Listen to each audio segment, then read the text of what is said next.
Hello, today I'm going over Sig Virtus Tacops 300 Blackout, the MCX.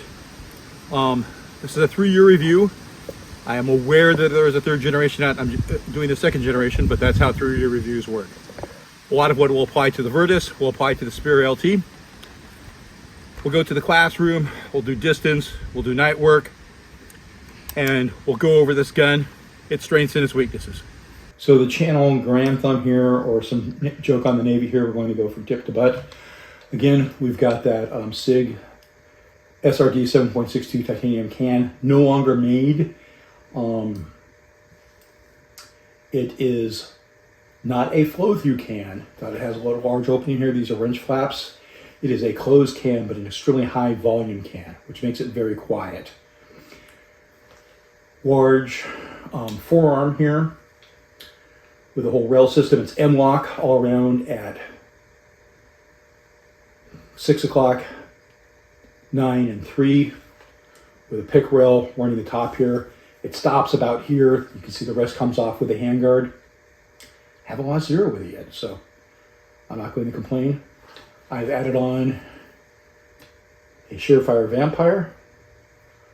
White light lens gives it a bit more candela than you would think for the lumens it has. 2 clicks of an infrared, middle click. It'll lock it up so I don't have any actual light discharges. The laser neck I have on it is a Zenico Purst 4. One more reason the damn Vladimir Putin is we can't get these imported anymore.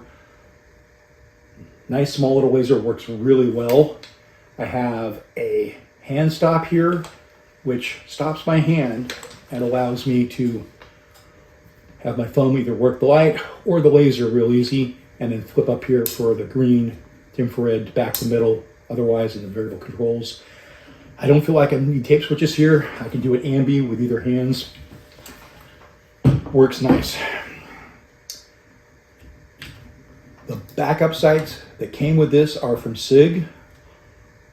They're quite nice. They're durable. They don't walk all the way up. I guess you can gig them for that. But they have a really positive detent when they click up. For emergency sights, they're great and they can get out of the way.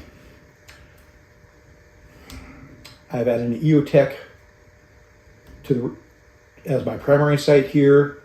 It is a circle with 2 dots, and this will become important later on as I run both supers and subsonics with the same 0. I just vary my aim back and forth. That this is really set up around subsonic, and that's really what this gun does well. Before I get further back, there's a gas system here. We'll take this off again. Again, this is a piston gun. And right now it's on the less gas. You can click it over to more gas, or excuse me, more gas and less gas. This is for subsonics. Click over here to when you're running supers on it.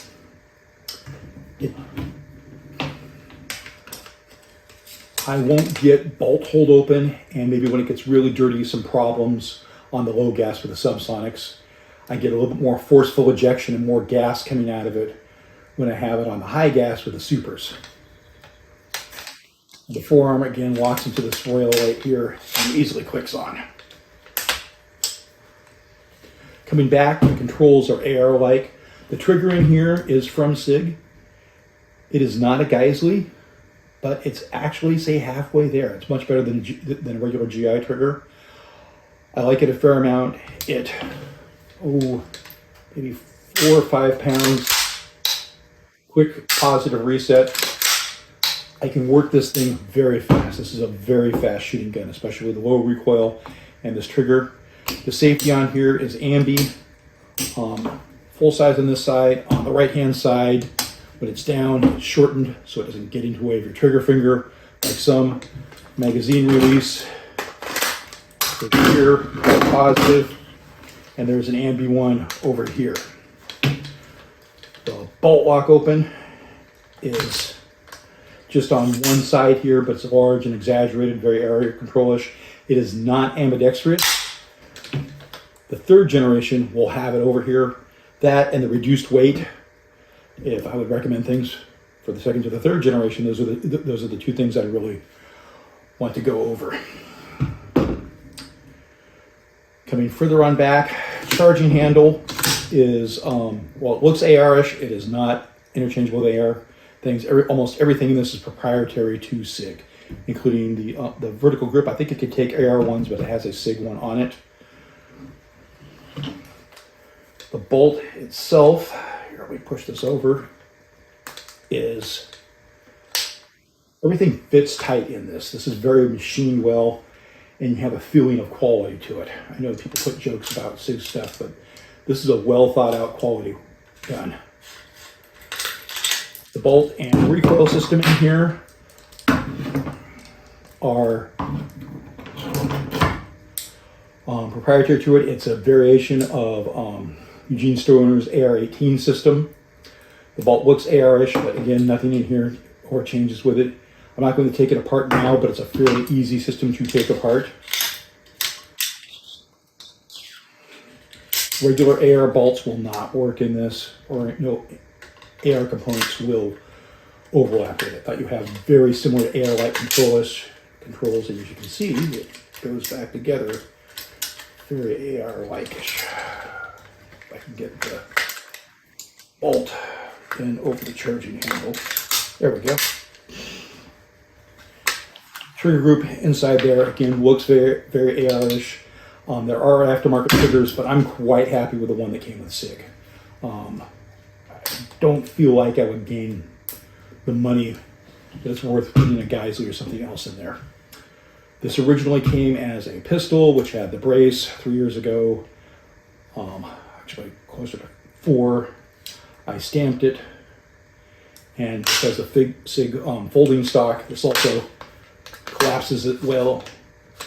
Very well thought out stock I like. The 1913 attachment method is one of the better innovations I think SIG's come out with. They've come out with a lot of innovations. Narrow butt pad here. The recoil on this is really light. I guess how the controls, it feels very AR-ish and everything. The bolt pull here is heavier to get back with the charging handle, so when I lock things, pull it on back and work it, I got to put more force into it, but the ambient charging handle makes it work well enough. There are aftermarket, but I don't really feel a need for it. The recoil impulse, like a lot of piston ARs generally have heavier recoil impulses than regular ARs. This is not a piston AR, it's its own thing. The recoil impulses on this is very light. Even with supers, with subs, it's MP5-ish, I would say.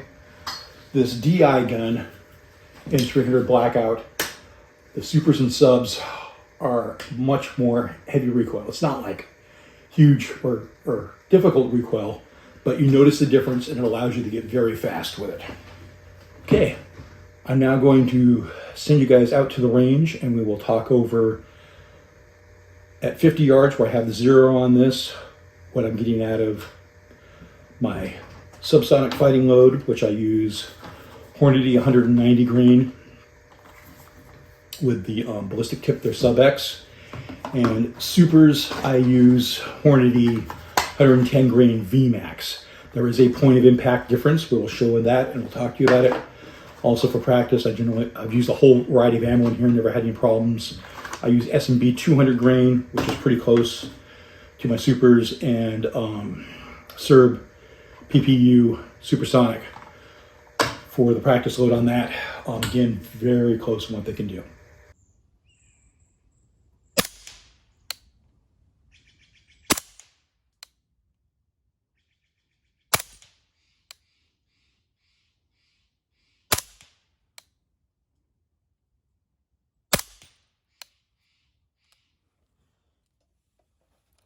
All the brass in there. So, that group we just fired at 50 yards, confirming 0. Well, I threw one here. The other 4 are right there. I can cover it with my pinky fingernail. So, minus the flyer on me, that's probably 1 minute of angle for subsonic fighting load. with a Hornady 190 grain. That's pretty good.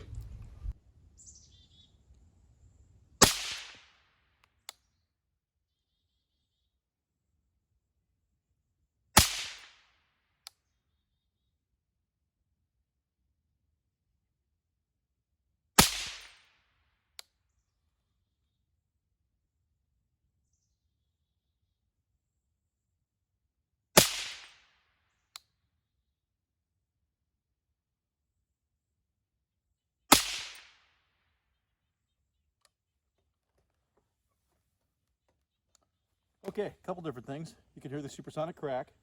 You notice it's a lot more gassy. That's even changing the gas setting for less gas.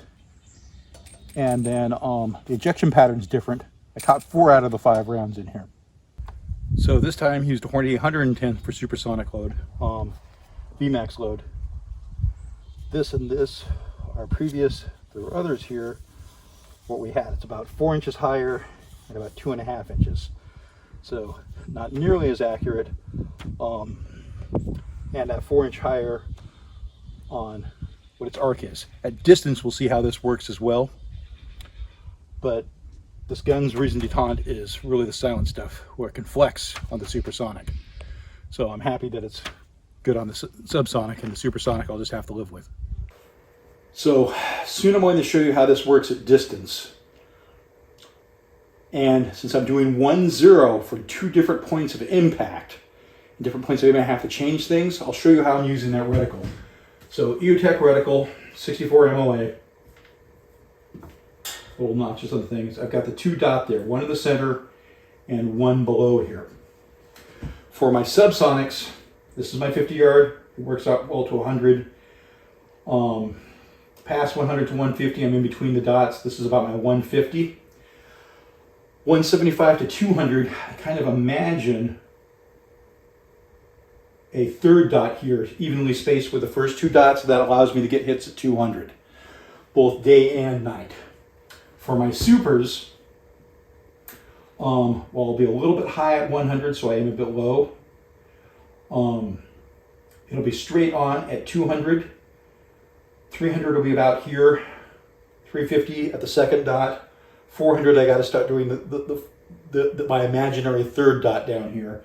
And you'll see in the clip here, I even make it out to 420. That's really pushing what this gun is. It's sub 200 yards. It's really good with both subs and supers, but you have to think, know your ranges, and know which one you're shooting with.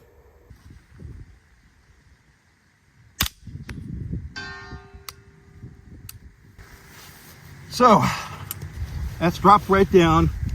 Just check my old dope, 200 yard hit with subsonics. The 2 dot here allows me just to hold on the 2nd dot, 50, 100, 1st dot, about 150, 175 in between the dots. I'm hitting lower part of the body right here if I'm holding here with the dot. If I hold a little higher, I can get a bit head. I could stretch it a bit further, but it's easily repeatable. Here, we'll just do a couple more.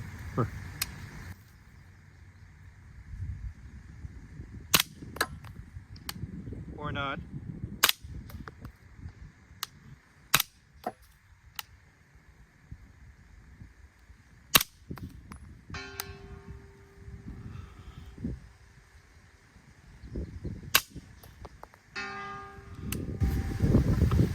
Okay, I stand corrected.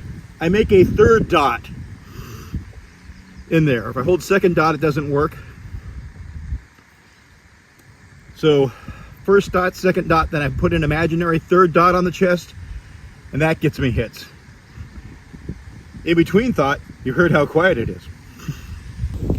I'm also dealing with a little bit of wind today, maybe 10 miles an hour, but it's more straight on. If it's varying a little, it's only quarter value. I don't think that's really affecting things. It was me and my holds.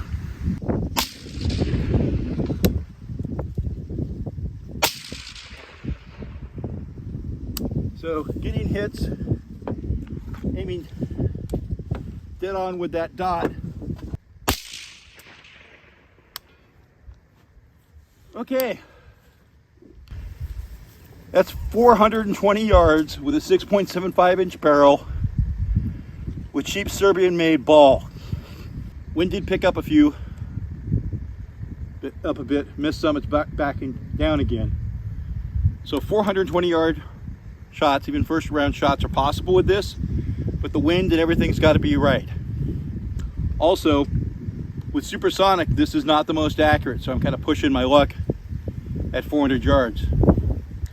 If it's 4 MOA, at here we're pushing 16, 18 inches. Then with wind, that's getting the width of my target. So this is really the limits of what this can do with an EOTech and me behind the trigger. With a magnified optic and setting this up for long range, it'd probably be better. But this is not really inherently a long range gun. It just can flex that way if need be. It's really a close in quiet gun. This is just the limits of what it can do. And had an event in my first tour at 420 yards where it really needed to make a shot, so I always try to get my weapons out to that. That may seem like a funny thing, but it seems like a lucky charm for me, and I feel more comfortable with the weapon, even if it's something that's really not designed for to do it like this, or the FS 2000. Haven't got a 9mm sub gun this far, but I've got it out to 3 at least. But that's what we could do for today with this. So, same zero, 3 different rounds, couple super, 1 sub. You'll see the variation here, but this is going from 200 to 420. And also you can see how that wind was tossing things around a little. But it's not a precision gun, but you can do combat effective stuff. If this was people, or people out here giving me full range targets from 2 to 440, but it's stubby little barrel, I can change the behavior, I bet. Night work is fairly close to daytime with my same holds. If I'm doing passive aiming for 50 to 100 with my subs out to 150-ish with the second dot, then I'm my imaginary third dot for 200. With my supersonic loads, I'll have to aim just a touch low because the overflight with my supers, and this works out to, well, 200. I can kind of get out to about 250 here. My infrared illumination I can throw in lighting conditions allows me to get to 250, but it's a little hard. I can do that imaginary third dot for the subs out to 200. My infrared laser, I'm just going to put here, it's just slightly off to the side, but parallel here. For my subs, 0 to 100, this is going to work really well. Once I get beyond that, that infrared laser and the subs isn't going to work.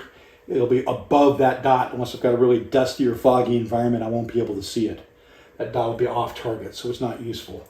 For my supers, that infrared laser works well out to 200 for easy hits. You'll see me just sitting down and bracing off my knees, getting 200-yard hits.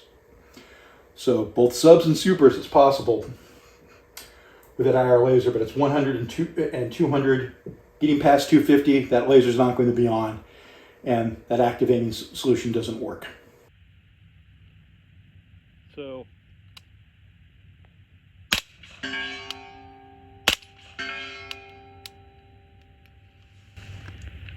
I was using the infrared illuminator there, but aiming passively. If I was shooting this direction, I wouldn't even need the infrared illuminator. But 4 miles above and behind my backstop is a town with its bright lights, and I've got a little bit of a photonic barrier I got to overcome with that IR illuminator.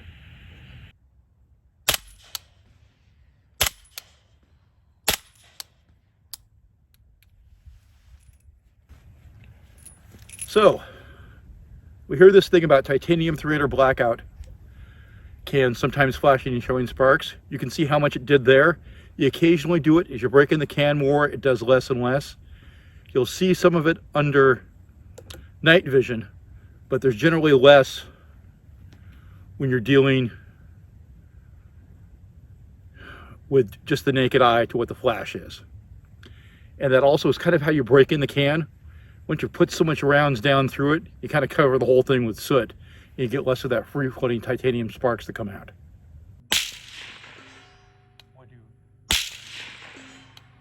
Okay. So, at distance of 200 yards here with supers. The advantage of the supers is I can shoot flatter here, and my IR laser is good for 50 and 100 yard zero with the and 200 yard zero with the supers. And with the subs, that IR laser, I can do 50, 100 pretty well. I have to go to passive aiming and use the second dot in the EOTech when I get past 100 yards and switch to the laser. The supers, I could do this out to about 250. It depends on lighting conditions. Again, I've got a good backlight behind the target here, so it's doing more active. When in other situations, this has been able to do passive out to 200, but your lighting just got to be right on that. Tonight, maybe not so much. But despite that, overcoming it, this is why you have active and passive ability, is you can deal with these variable lighting situations and get the hits you want. And the supersonic and subsonic gives you both that quiet and the ability to reach out. And this is still a pretty low visibility and sound weapon, even with the supers in this. That can just eats up sound. One. So what does this really do for me? What has my experience been with it? I've used this as a training gun, worked after trespassers and gone after that, and done some varmint hunting with it as well. First thing, it's a very quiet gun. That is the best thing that I could put to it. It's also very fast. One of the fastest guns I own. We do a quick clip here of both supers and subs, me doing a 2x2 drill, which is 2 seconds, 2 steps, 2 targets, 2 rounds per target for a total, again, sub 2 seconds. Supersonic, I'm about 1.85. The subs, I can't get things turned off, but I think I'm doing 1.7 or less. This is, for me, a very fast gun. One thing I'm faster with this really is an MP5. So I've got 2 targets here, roughly about 10 yards. This is where I do a doubles drill, 2 rounds on 2 targets while taking 2 steps, sub 2 seconds. Normally I run it with a shot timer. My shot timer can't keep up with this gun at, it just won't register the sound of it so quiet. Again, it may sound different on the video, but this is a really quiet gun. And at close range, fast. Going back the other way. One more time here.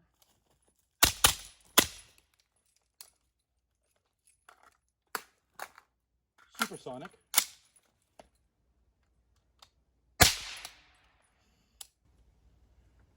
Oh, it's hard to see, but the supersonic kind of pushed this off a little bit. If you don't change the gas setting, it'll still run. You get a bit more blast out of it. Here, I'll run the same drill with the supersonic just to let you see. With this off, to see if you can see a bit more of the gas and blast out of it.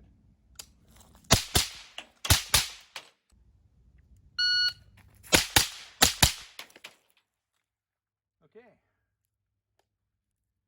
And it did register, so the supersonic loads, 1.85, I get more recoil from the supersonic loads. The subsonic will actually, I feel like I'm doing faster. It's one of the fastest guns I've got, especially this EOTech. So maybe with the subs, I'm doing 1.75. That's a guess, but think that through.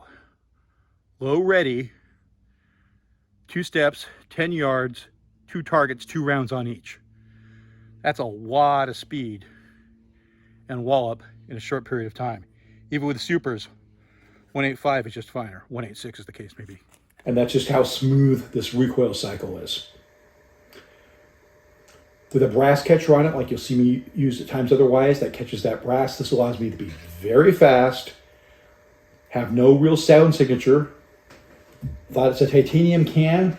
After a few hundred rounds, I haven't seen any sparks out of it. You've seen the night shooting.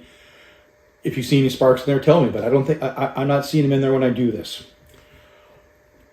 I also train with this with a fair amount. If you take a night vision class, this will probably be the gun I'm using, if you take an introductory one, this will be the gun you use at first and learn a little bit of passive and active aiming with.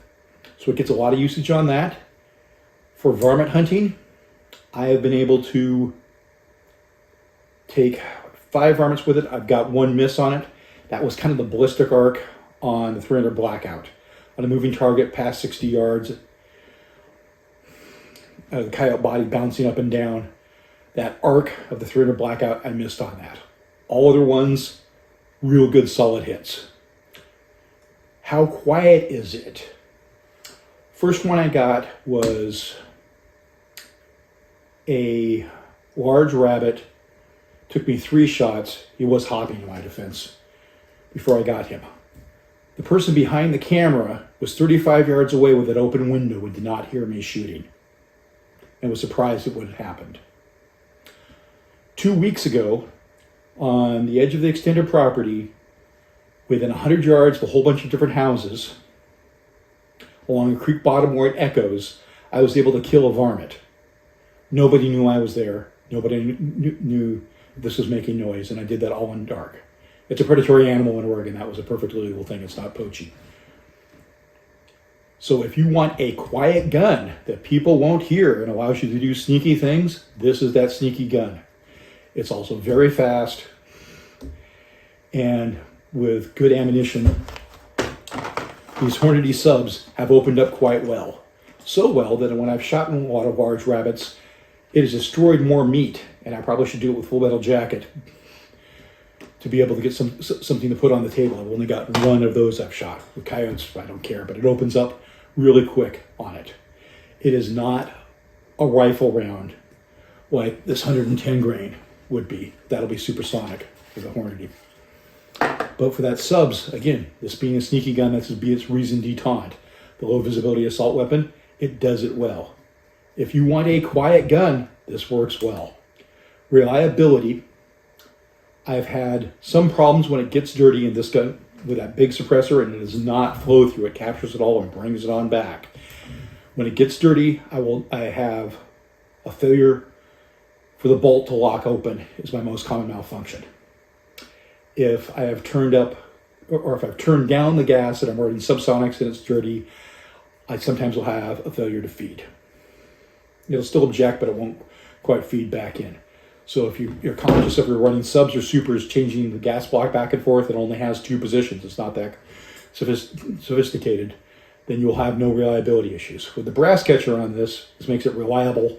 Something where I'm leaving the round in the target, but that's all I'm leaving. Not brass, no sound, no visual or audio signature. It's awesome for that. It's worked for a training gun, and for my training guns, it has not to fail and perform well in front of people, and also just kind of an entertainment shooting gun. I've had 20, 30 clients shoot this gun with the only malfunction being when it's dirty, that filling the lock back open on an empty magazine with the subs, not with the supers. But this is hearing safe, conversational. The impact is going to be the loudest sound off this gun. Roughly 3,000 rounds, mostly full metal jacket, mostly like Serbian-made PPU or S&B stuff. So not okay ammo, but not super great stuff. The rest for Hornady, I've gotten several hundred of each in. But again, no real failures. The accuracy for subs, especially for this Hornady, they're sub X here with 190 grain, about 2 minutes of angle. For a 6.75 inch barrel with an EOTech, I'll take that. It opens up to 3, 4, 5 MOA for the supers, but you're seeing me making hits at 300 and 400 yards with those supers. It's more the hold off and dealing with the wind with it. But this is not a distance weapon. This is a close in. I think Garanthem, when we referred to it as a close-in murder gun. I wouldn't call it exactly say murder. That prepositions what you're going to do it. But if you want a close-in, very fast handling gun, this is it. That's very quiet. Money, there's some money with it. Base gun was a couple $1,000, $1,000 can. add a couple $1,000 accessories onto it and stamps, so it's about $5,000. I bought separate 300 Blackout magazines for it. All of them have this rubber band on it so I can see this in the dark. I do this in the dark, and when I'm demonstrating this, my other clients might have 5.56 guns. I'm very conscious of this and will have it on my web gear and not handle anything else. Again, with 300 Blackout, you got to be that, but this allows me to do it in the dark by feeling these. And I'll have 2 rubber bands for the supers if I'm doing it in the dark and 1 for the subs. And I don't do any other magazines with it. And the normal safety features you do when you're running subs and supers on the same range, or 300 Blackout and 5.56 in the same range. It's worked well. And you're going to say, well, this is great. I can't buy this anymore. They don't make this can. SIG has gone through their flow-through cans, which I don't think will be as quiet. I haven't shot them or seen the numbers on them. A lot of this could be a piston gun or a DI gun that you get adjusted that's got a very short barrel and a very large can on it that's about M4 sizes, something that does the low visibility assault weapon. With that, you get a fast handling, not super large. It's not a small bag gun, but if you're like me, a GWAT vet, it's M4 size, and it allows you to be really quiet with off-the-shelf ammo. So you could duplicate this with something else, or you could buy the current version of the MCX, put Q's half or full Nelson can on that, or another really large volume can. You can run a short volume can on it and get a shorter gun. I would run the large volume can. This kind of quiet is really nice and has real world applications. If you're wanting to do sneaky stuff, or just be quiet, or I'm taking care of varmints right on the edge of the property line and my neighbors don't need to know what's going on. It makes life easier. If you've got any questions about this, want to rent this gun, if you come take a night fishing course from me, you will see this gun. If you take a carbine course, this will probably come out at some point. It's just something fun to do at the end of the course and take all our ear protection off and shoot some. Thought this thing's gassy enough. You need eye protection. Any questions in the comments below? Thank you for your time and consideration. Good day.